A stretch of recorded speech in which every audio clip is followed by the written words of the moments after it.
Events are taking place this month around Boston as part of the YWCA's national campaign, Stand Against Racism. To tell us about the local events is our guest, the president and CEO of YWCA Boston, Sylvia Ferrell-Jones. Thank you very much for being with us, Sylvia. Thanks for having me. I know this is about the way we are these days, but this is also about the history of the YWCA. Yes, YWCA was started here in Boston in 1866, nearly 150 years ago. At that time, it was the coming together of suffragists and abolitionists who were working for the rights of people who didn't have power. Still today, we're working for gender and racial equity. So what are the concerns? I know nationally we have all of these concerns about the police activities, but we also have things like wealth gaps, learning gaps. Absolutely. We know that there's a large gap between different racial and ethnic groups in the Boston public schools and in other major cities.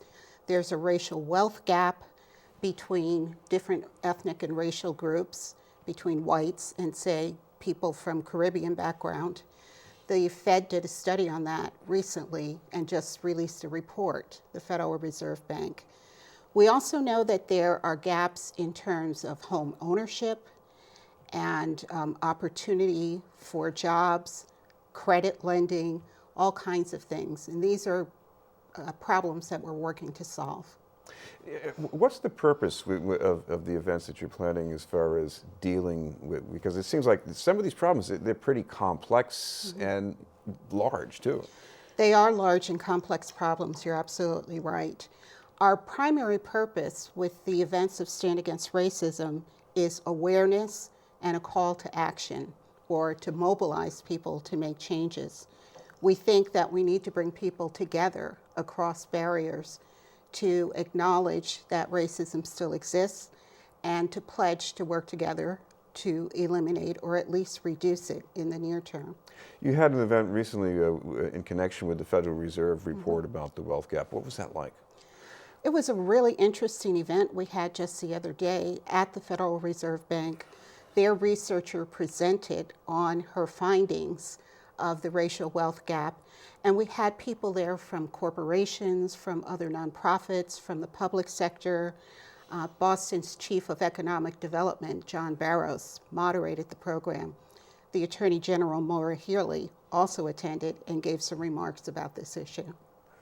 One of the other things you have going on, a public art project in the Fort Point area of South Boston. Yes.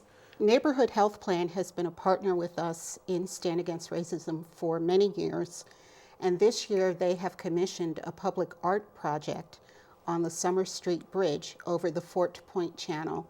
That's going to open up next week, and they'd love for people to come by, view the art, and add their comments to the installation. Now, one of the things you're trying to do here, you're not just trying to organize a single event for everybody. You're really encouraging people to do something on their own. Yeah, we have a lot of organizations participating in Stand Against Racism.